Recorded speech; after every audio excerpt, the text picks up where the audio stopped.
My name is Anna Mitchell. I'm 32 years old, and 24 hours ago, I was supposed to become someone's wife. Instead, I became a case study in how fast trust can collapse when you realize the person standing across from you never saw your boundaries as real. I've always believed in structure, in clarity, in knowing exactly where you stand with someone. You're either in or you're out. There's no gray area. For 3 years, I thought Daniel Carter was firmly in. We built a life that looks solid from the outside. I work in operations consulting. Long hours, high pressure, but stable, predictable. It gave us a beautiful house, a carefully planned future, and a wedding Daniel used to joke was more organized than a military campaign. That was me. He used to say I made everything feel safe. And Daniel made everything feel alive. He was spontaneous in a way I never was. He could walk into a room and own it without trying. He laughed easily, talked easily, loved, at least I thought, easily. I told myself we balanced each other. Looking back, I think I was just compensating for the instability he carried with him. Her name was Chloe, his ex-girlfriend. For most of our relationship, she existed like background noise. Never loud enough to demand attention, but never quiet enough to ignore. A message on his birthday. A name popping up in old conversations. A photo she liked from years ago. Each time, Daniel would brush it off. She's just part of my past, Anna. And I believed him, because I wanted to believe that what we were building mattered more than what he left behind.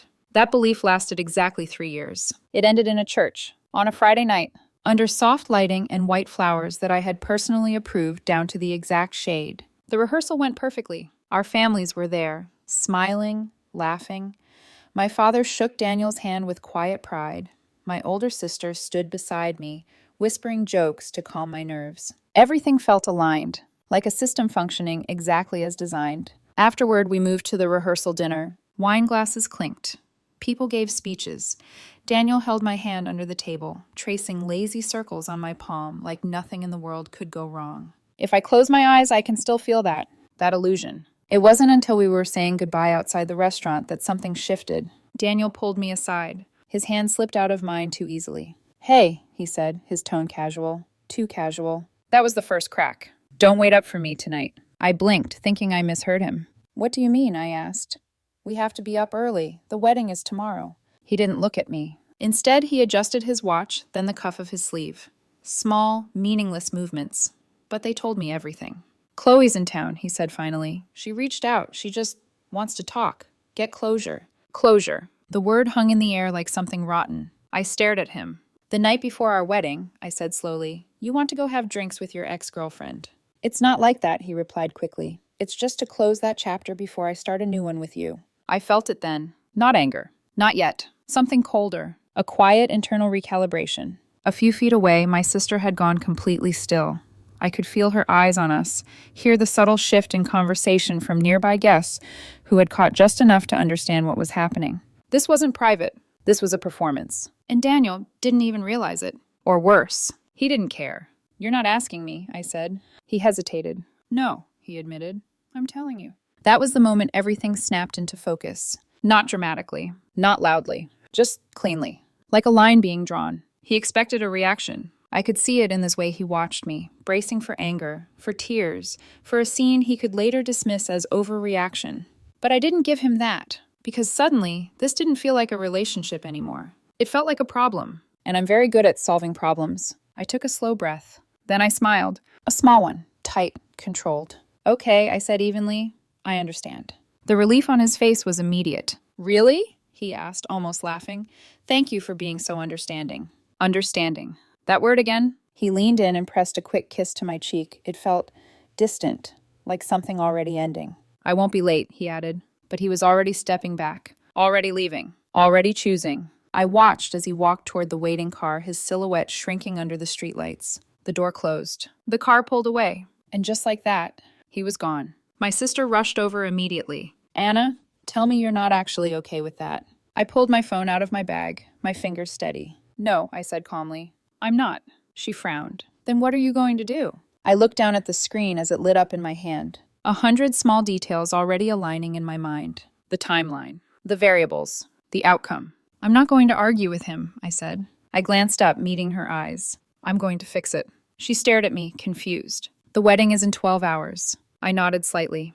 "Exactly." Because 12 hours was more than enough time. He wanted closure. I was about to give it to him, the kind he would never forget. The moment Daniel's car disappeared around the corner, the noise of the parking lot rushed back in. Laughter, car doors, someone calling goodbye. But it sounded far away, like I'd stepped behind thick glass. My sister Maya kept staring at me like she was waiting for me to fall apart. I didn't, not because I wasn't hurt, because something in me had switched. The emotional part of my brain went quiet, like a room with the lights turned off. And the part of me that runs projects, solves crises, and keeps messy teams on track under impossible deadlines stepped forward. I tucked a loose strand of hair behind my ear. "We need two things," I said. Maya blinked. "Anna." "We need to know where he is," I continued, voice flat. "And we need to get Chloe to do exactly what we want." Maya's mouth opened, then closed. "That sounds terrifying." "It's practical," I corrected. I walked to my car without waiting for her answer. Inside, the leather still smelled faintly like the new car freshener Daniel had insisted on buying last month.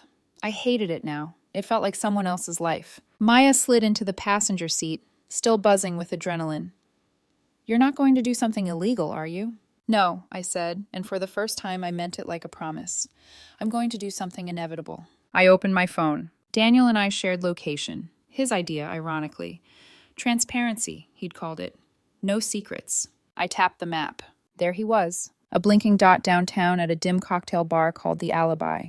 I let out a sound that wasn't quite a laugh. Maya leaned closer. "You have got to be kidding me." "Oh, I'm not," I said softly. "The universe has a sense of humor." The Alibi, of course. The place people went when they wanted to pretend something wasn't what it was. I didn't go after him. That would have given him a fight. A scene.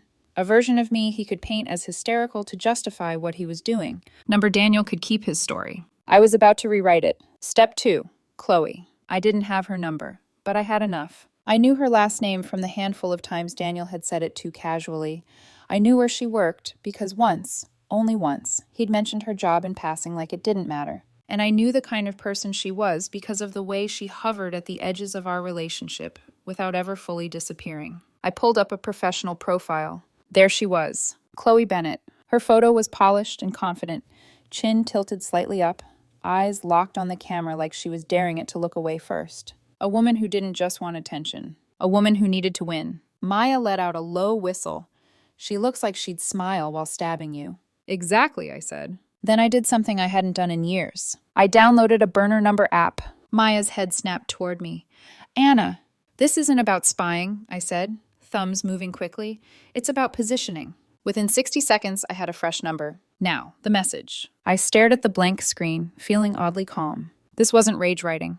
This was precision. I typed, "Hey Chloe, this is Evan, one of Daniel's groomsmen. I know this is weird, but Daniel's not okay. He's at the Alibi right now, and he's spiraling. He's getting married tomorrow, but he keeps talking about you. He says he's doing it because Anna is safe and stable, and he feels trapped. He won't admit it out loud, but I think he wants you to stop him." Maya read over my shoulder and sucked in air through her teeth. "Oh my God." I kept typing. "He won't tell you this directly because Anna monitors everything. She's intense, controlling. He's scared of what she'll do if she finds out he still loves you. But if you ever cared about him, you should come get the truth out of him. Tomorrow at 11 a.m., the wedding is at Grand Cathedral. If he doesn't show, it'll be because he didn't have the courage." My finger hovered over send. Maya grabbed my wrist. "This is insane." I looked at her. "It's accurate." "It's not accurate," she hissed. "It's accurate enough," I corrected. "Daniel is already doing the part where he humiliates me. I'm just giving him the ending he deserves." Maya swallowed hard. "You're manipulating her." "Yes," I said simply, "because Daniel is counting on me to be the only person who reacts. He thinks I'm the problem he can manage." I pulled my wrist free and hit send. The message whooshed away into the digital void, and suddenly I felt something else beneath the calm. A pulse. Not rage. Not heartbreak. Power. Because for the first time in 3 years, I wasn't waiting to see what Daniel decided. I was deciding. My phone buzzed immediately. Not Chloe. Daniel. His name lit the screen like a dare. Maya stared. "Are you going to answer?" I let it ring. Once. Twice. Then I silenced it. Maya's eyes widened. "You're not even curious what he's saying?" "I already know," I said quietly. "He's calling to make sure I'm still sitting on the shelf where he left me. Still available. Still loyal. Still predictable." I put the phone face down. Then I made the next call. Not to a friend. Not to a bridesmaid, to my father. He answered on the second ring. Anna? His voice carried warmth, but it shifted the moment he heard the edge in my silence. What's wrong? I didn't dramatize it. I didn't cry. I just told him the facts. The rehearsal ended. Daniel went out with Chloe for closure. There was a pause so clean it sounded like a door shutting. Then my father said very calmly, Where are you? In my car, Maya's with me. Good, he said. Stay there. I'm not asking permission, I replied. I'm telling you what I'm doing. Another pause. And then, unexpectedly, my father exhaled like he'd been waiting his whole life for his daughter to say something like that. Tell me what you need, he said. Maya mouthed, Oh my God, as if she couldn't believe him either. I stared out the windshield at the dark street ahead. What I needed wasn't comfort. What I needed was alignment. I need you awake, I said. I need you ready. And I need you not to warn anyone on Daniel's side. My father's voice turned colder. Understood. I ended the call, then opened my contacts again. I called the 3 women who were supposed to stand beside me tomorrow. My maid of honor, my cousin, my childhood best friend. One by one, their voices came sleepy and confused until they heard what I said. Each call went the same way. Shock. Outrage. Then a sharp, unanimous, What do you want us to do? That question hit me harder than anything else. Because it reminded me that I wasn't alone. Daniel had made his choice. But I still had a team. Don't contact him, I told them. Don't contact his family. And if anyone asks where I am, I paused. Tell them I'm handling it. Maya stared at me. Anna, what exactly is your plan? I leaned back in my seat and looked at the cathedral in my mind. White walls, stained glass, all those people dressed up and expecting romance. I thought of Daniel standing at the altar, expecting me to forgive him by morning. I thought of Chloe arriving, believing she was about to win. And I thought of myself, Anna Mitchell, being treated like a prop in someone else's story. My voice lowered. The wedding isn't canceled. Maya's jaw dropped. What? It's repurposed, I said, tasting the word like steel. Daniel wants closure with his past the night before his future. I turned my phone over again and opened my banking app. The future, I said softly, just changed. Maya's eyes flicked to my screen. What are you doing? Removing myself from the financial equation, I replied. Daniel and I had both signed contracts. But the card on file? Mine. The deposits? Mine. The remaining payments scheduled for tomorrow morning? Mine. I went down the vendor list like a surgeon. Venue, catering, flowers, music. Each one had a scheduled charge. I called my bank's fraud line and reported my card compromised. My own voice sounded strange in my ears. Calm, polite, almost bored. Like I was handling someone else's crisis. Ma'am, the agent said, we'll place a hold and decline all future charges. Thank you, I replied. When I hung up, Maya was pale. That's nuclear. No, I said quietly. Nuclear would be showing up tomorrow and begging him to choose me. I looked at the blinking dot on the map again. The alibi. Daniel was still there. Still drinking. Still confident he'd come home to a fiancé who would swallow her pain to keep the peace. My phone buzzed. A number I didn't recognize. The burner number. Maya leaned in, breath held. I opened it. Chloe Bennett. Who is this really? Is this a joke? I stared at the screen, then typed back. Not a joke. He's at the alibi. Ask him if he's happy. He'll deny it. But look in his eyes. Tomorrow he's supposed to be at the altar at 11 o'clock. If you're the woman he still talks about, you'll be there too. I hit send. Maya whispered. She's going to come. I know, I said. Because Chloe wasn't coming for Daniel. Not truly. She was coming for the satisfaction of being chosen. The spotlight. The win. And tomorrow I was going to make sure she got it. Right in front of everyone. My phone lit up again. Daniel. This time a text. Anna, don't do this tonight. Can we talk when I get home? I stared at that sentence for a long time. Don't do this tonight. As if he had authority over my timing. As if tonight belonged to him. Maya watched my face. Are you going to respond? I typed slowly, one-handed. Of course. Take your time. Get your closure. Then I added, I'll be fine. I hit send. And I felt it, something dangerous and clean. Because if Daniel read that, he would relax. He would think he was still in control. And that was exactly what I needed him to believe. Maya's voice trembled. So, where are we going now? I looked at the road ahead again, then at the dark sky above it. We're going home, I said. Home? Yes. I started the engine. Because I have 12 hours, I told her, to disappear. Maya swallowed. Disappear how? I put the car in drive, the tires rolling forward like the first beat of a countdown. You'll see, I said. And by the time Daniel realizes what I've done, I glanced at the map one last time. He won't have anyone left to blame but himself. By the time we got home, the house didn't feel like mine anymore. It felt staged, like a model home where everything was arranged to look perfect, but no one actually lived there. Maya hovered near the doorway as I walked inside, flipping on the lights one by one. The soft glow landed on framed photos, carefully chosen furniture, the dining table we had argued over for 2 weeks before buying. All of it suddenly looked temporary. "Anna," she said quietly, "talk to me." "I am," I replied, already moving. I went straight to the bedroom. The wedding dress hung on the wardrobe door, protected in a clear garment bag. I paused in front of it for exactly 2 seconds. Not longer. Long enough to register what it represented. Not long enough to feel it. Then I turned away. "Suitcase," I said. Maya rushed to the closet and pulled one down. "Where are you going?" I unzipped it and started packing. "Somewhere quiet," I answered. "Somewhere far enough that no one can reach me before tomorrow is over." She watched me fold clothes with mechanical precision. Jeans, shirts, essentials only. No hesitation, no second guessing. "You're not even going to wait and see what happens?" she asked. "I already know what's going to happen," I said. I moved to the bathroom, grabbing toiletries, my passport, chargers. Every movement efficient. Clean. "What I don't know," I added, "is how I want to feel while it happens." Maya leaned against the wall, arms crossed tightly. "And how do you want to feel?" I zipped the suitcase halfway and looked at her. "Absent." That word landed heavier than anything else I'd said that night. Because absence isn't weakness. It's control. My phone buzzed again. Burner number. I picked it up immediately. "Chloe. He's drunk. He keeps saying things that don't make sense." I stared at the message, imagining the scene without needing to see it. Daniel at the bar, looser now, less careful, saying just enough truth wrapped in just enough ego. I typed, "Ask him if he loves her." 3 dots appeared instantly. Then, "He said it's complicated." Of course he did. I closed my eyes briefly. Not in pain. In confirmation. Then I typed again. "Tomorrow, 11 a.m., Grand Cathedral. If you want the truth, be there." I didn't wait for a response this time. I set the burner phone aside and went back to packing. Maya exhaled slowly. "You're really not going to watch this unfold?" "No," I said. "Why?" I paused, my hand resting on the edge of the suitcase. Because watching would mean hoping. Because hoping would mean there was still something left to salvage. "There's nothing left to see," I said quietly. "Only consequences." The room fell silent again. Then Maya spoke, softer this time. "Do you still love him?" That question should have hurt. It didn't. Not the way she expected. "I love who I thought he was," I said. "But that person doesn't exist anymore, and maybe never did." I finished packing and closed the suitcase. Then I walked into the kitchen. Maya followed, confused.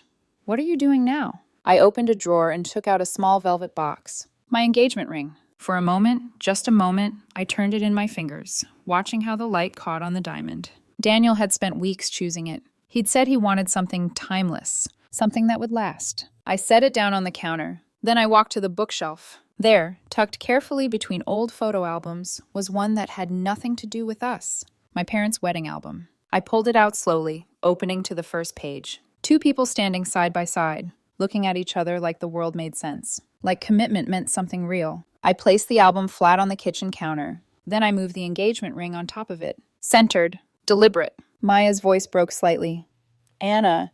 I didn't look at her. "This is what it's supposed to look like," I said, nodding toward the photo. "Respect. Certainty." I tapped the ring lightly. This is what he turned it into. The contrast said everything I didn't need to explain. No note. No message. Nothing emotional. Just evidence. I stepped back, studying it like a finished equation. Then I nodded once. Done. Maya wiped her eyes quickly. "You're really leaving it like that?" "Yes." "No explanation, no closure?" I picked up my suitcase handle. He already chose his closure. We left the house at exactly 2:47 a.m. I remember the time because I checked it twice. Not out of nerves. Out of habit. The streets were empty, the city quiet in that strange way it only is before sunrise. Maya drove. I sat in the passenger seat, watching the lights blur past, my phone silent for the first time all night. Daniel hadn't called again. That told me everything I needed to know. He was still at the bar. Still choosing. "Airport?" Maya asked. "Yes." She hesitated. "Where are you going?" I looked out the window. "Costa Rica." Her head snapped toward me. "That was supposed to be your honeymoon." "I know." "Anna." "It still is," I said simply. "Just not with him." We pulled up to the terminal just after 4 a.m. The sky was beginning to lighten at the edges, a soft gray pushing back the darkness. Maya parked and turned to me, her eyes searching my face. "Are you sure?" she asked. "No," I said. Then I smiled faintly. "But I'm certain." There's a difference. I stepped out of the car, the cool air hitting my skin like a reset. Maya got out too, pulling me into a tight hug. If you need anything, I'm here, she whispered. I know. I pulled back, meeting her eyes. Tomorrow, I said. Stay close to Dad. She nodded. What exactly is he doing? I thought about it for a second. Then I said, finishing what I started. Maya let out a shaky breath. God, Daniel has no idea, does he? No, I said.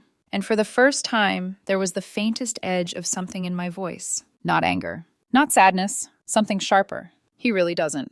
I grabbed my suitcase and headed inside. Security, boarding pass, gate. Everything moved in a blur of routine. And for the first time since Daniel spoke those words, "Don't wait up for me," I felt something loosen inside me. Not relief, but distance. At the gate, I finally turned my phone back on fully. Messages flooded in. Friends, family, Daniel. Missed calls stacked on top of each other like unanswered questions. I didn't open any of them, except one. The burner. A new message. Chloe, I'll be there. I stared at those 3 words. Then I smiled. Not because I was happy, but because the final piece had clicked into place. I powered my phone off. No more variables. No more input. Whatever happened next would happen without me. I boarded the plane just as the sun broke over the horizon. As I settled into my seat, I glanced out the window. The runway stretched ahead, long, straight, irreversible. A perfect line. Clear direction. No ambiguity. Exactly how I liked it. As the plane lifted off the ground, I leaned back and closed my eyes. Somewhere behind me, a wedding was about to begin. And somewhere in that same place,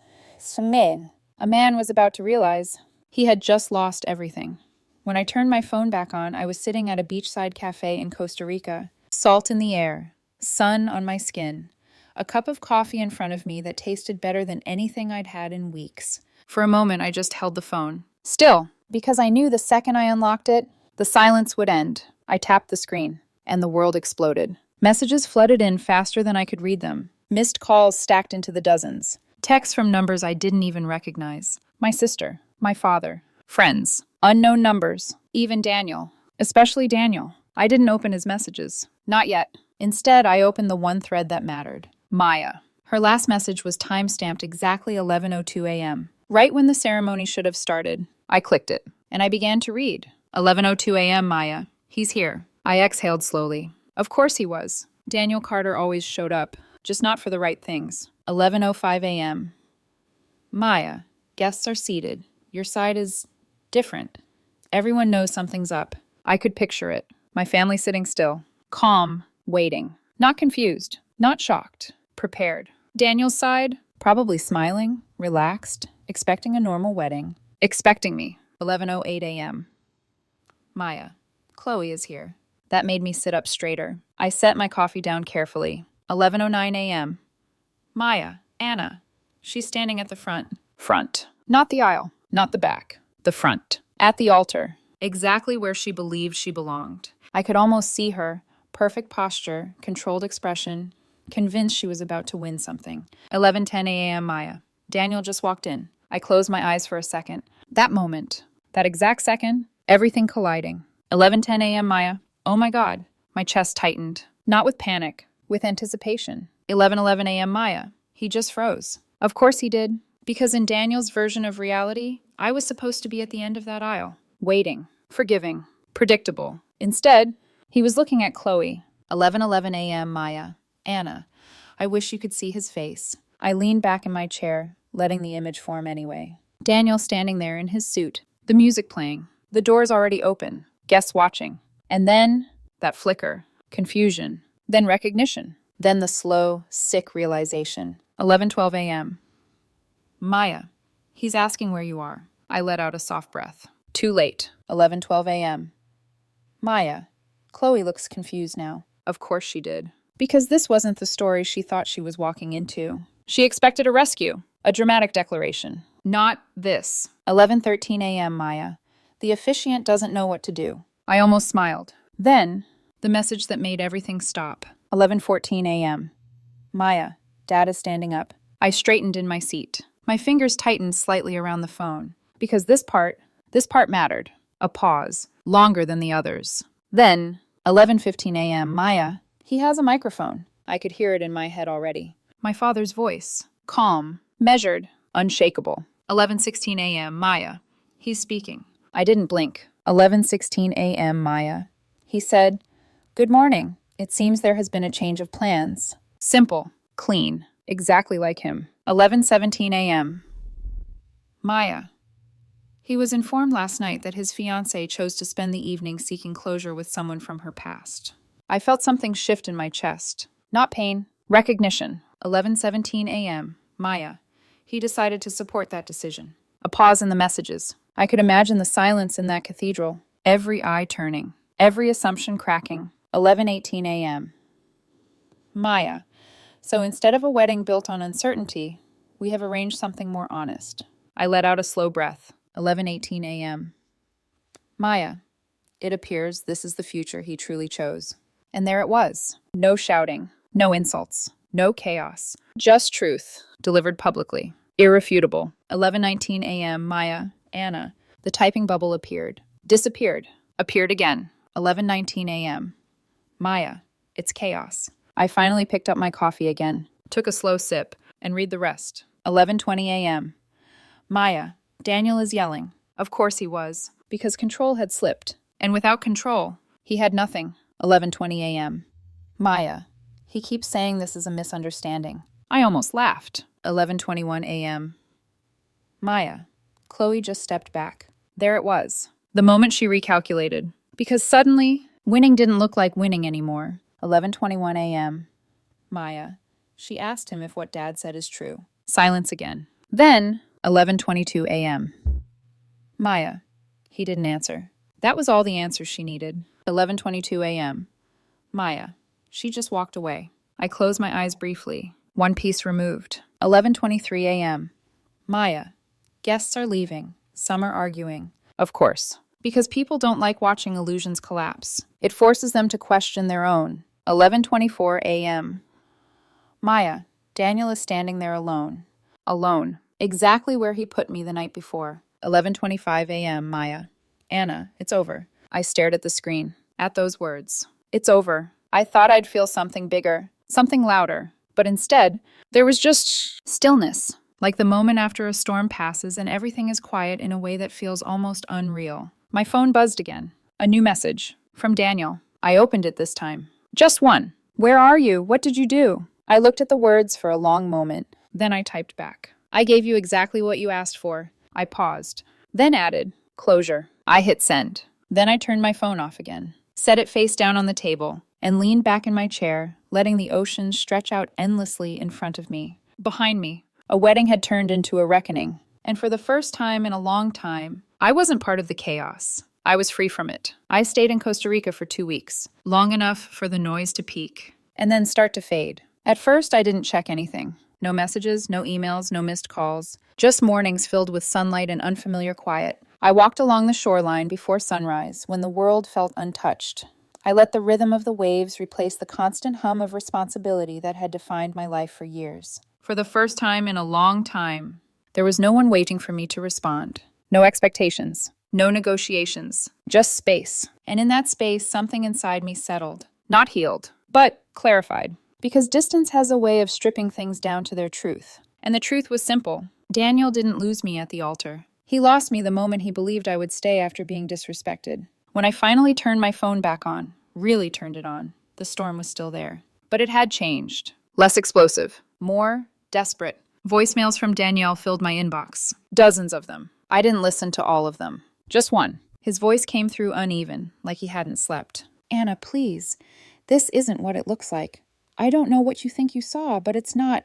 I hung up, because I didn't need context. I had clarity. The rest of his messages blurred together. Call me. We need to talk. You're overreacting. This was a misunderstanding. Answer your phone. Then, silence. That shift told me more than anything else. Because when someone runs out of control, they run out of reach. The financial aftermath unfolded exactly the way I expected. The venue tried to process the final payment. Declined. The caterer. Declined. Florist. Declined. Every vendor hit the same wall. My card was no longer part of the equation, which meant the responsibility shifted to Daniel. And more importantly, to his father, who had co-signed everything. From what Maya told me, the fallout was immediate. Phone calls. Demands. Threats. Not toward me. Toward him. Because suddenly, this wasn't a romantic situation anymore. It was a financial disaster. 6 figures. Gone. And no bride, no wedding, no explanation that could fix it. Daniel tried to reach me through other people, mutual friends, old colleagues, even my cousin.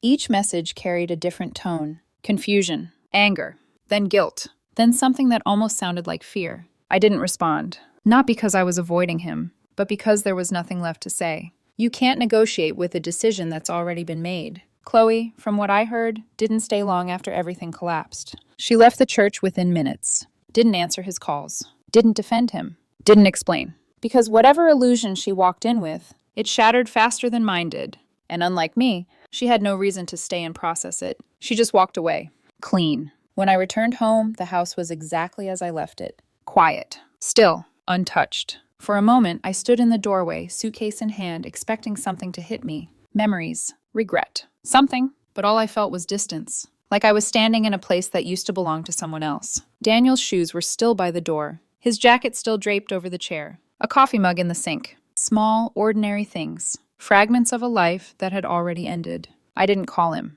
I didn't ask him to come get his things. I hired a company. Professional. Efficient. Detached. They packed everything that belonged to him into labeled boxes. Clothes. Electronics. Documents. Every trace of him reduced to inventory. I watched it happen from the living room. No interruptions. No commentary. Just completion. When they were done, I gave them an address. His. And I sent one final thing with it. A key. No note, no explanation. Just a quiet return of what no longer belonged to me. A few days later, I met with my lawyer. We finalized everything. The engagement was legally terminated. Shared expenses were calculated. He owed me, not emotionally, financially. And unlike feelings, numbers don't argue. They don't twist. They don't manipulate. They settle. Daniel's family attempted legal threats. At first, but they didn't last. Because there was no case. No breach. No wrongdoing. Just consequences. And consequences don't hold up well in court. The story spread. Of course it did. It moved through social circles, workplaces, extended families.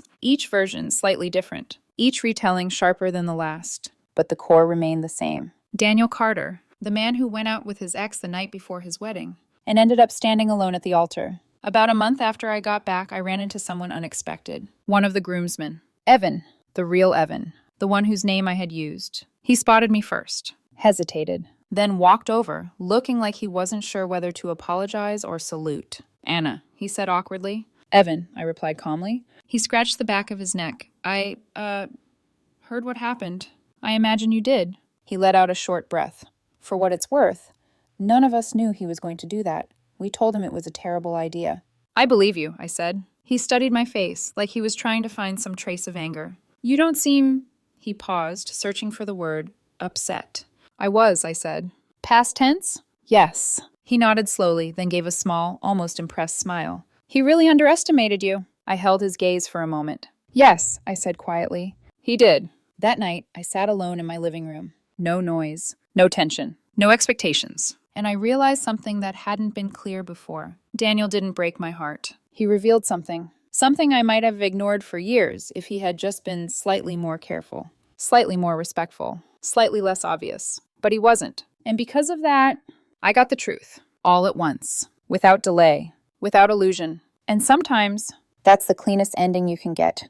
It's been 6 months since the wedding that never happened. 6 months since a single decision rewrote the trajectory of my life. And if you asked me what changed the most, it wasn't the silence. It was the clarity. Because silence at first feels empty. But after a while, you realize it's just space. And space, when it's not filled with the wrong person, becomes something else entirely. Peace. My life now is simple. Not small. Not boring. Just intentional. I wake up early. I work. I go to the gym. I meet friends for dinner without checking my phone every 5 minutes. There's no undercurrent of tension anymore. No subtle anxiety hiding behind everything is fine. Just steady ground. And for someone like me, that matters. Daniel's name still comes up sometimes. Not often, but enough. Through mutual connections. Through people who think they're giving me updates I should care about. I don't ask. I don't follow. But I hear things anyway. Apparently, the financial fallout hit harder than anyone expected. His father had to cover most of the vendor costs to avoid lawsuits.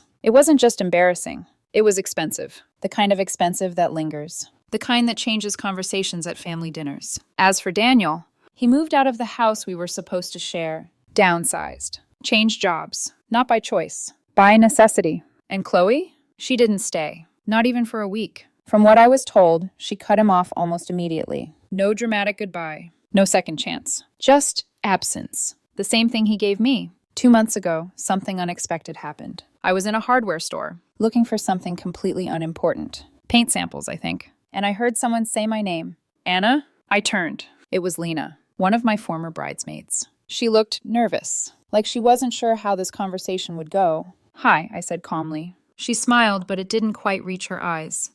I didn't know if you'd want to talk to me. I don't see why not. She let out a small breath, relieved. I just wanted to say I'm sorry for everything. We all told him not to go out that night. She stopped, shaking her head. He thought he could fix it later. Of course he did. I nodded slightly. He also said... She hesitated, then forced herself to continue. He said you were predictable, that you'd get upset, but you wouldn't actually leave. I didn't react. Not outwardly. But something about hearing it said so plainly. It settled into place. A missing piece. He thought your love was... permanent, she added quietly. Like something he could come back to. I looked at her, and for the first time in that conversation, I smiled. Not bitterly, not sadly. Just knowingly. That was his mistake, I said. Lena nodded, almost to herself. Yeah. Then, after a pause, she added, he still doesn't understand how you did it. That made me tilt my head slightly. Did what? She met my eyes. Walk away like that. I considered the question for a moment, because from the outside, it probably did look sudden. Cold, even extreme. But from where I stood, it wasn't any of those things. It wasn't sudden, I said finally. It just looked that way to him. That night, I thought about it again. About everything. Not with regret. Not with anger. Just observation. Daniel thought I was predictable. He thought my boundaries were flexible. He thought respect was something that could be temporarily ignored and then repaired later with apologies. But what he didn't understand was that I wasn't reacting to one moment. I was responding to a pattern I had quietly tolerated, until I didn't. A few weeks after that, I met someone. His name is Marcus Hale. And no, this isn't the part where I tell you he's perfect. He's not. But he's clear, consistent. When he says something, it aligns with what he does. And after everything I went through, that matters more than anything else. We started slow. Coffee, conversations, no rushing, no assumptions, just honesty. A few days ago, we were sitting on my couch talking about past relationships. He asked me about mine. I didn't hesitate. I was supposed to get married, I said. He raised an eyebrow slightly. Supposed to? I nodded. And then? I leaned back thinking about how to say it. Then I shrugged lightly. The night before the wedding, he went out with his ex. Marcus blinked. And? I met his gaze. And the next morning, I went on the honeymoon alone. There was a pause. Then, he laughed. Not at me. Not dismissively. Just surprised. That's either the craziest thing I've ever heard, he said, or the most rational. I smiled slightly. It's both. Because that's the truth no one tells you. Sometimes the most logical decision looks insane to everyone else. Walking away. Not arguing. Not fighting. Not begging someone to choose you. Just removing yourself completely. It feels extreme until you realize it's the only option that actually protects you. I didn't plan revenge. I didn't set out to humiliate him. I didn't need to. I just took the situation exactly as it was and made a decision that matched it. He chose his past. So I gave him a future that included it. Just not me. If there's one thing I know now, it's this. Love isn't proven by how much you're willing to endure. It's proven by what you refuse to accept. And the moment someone shows you, clearly undeniably, that they don't respect you, the most powerful thing you can do is believe them. 6 months ago, I lost a wedding. But what I actually gained was something far more valuable. Clarity. And from where I'm standing now, that looks like the best decision I've ever made.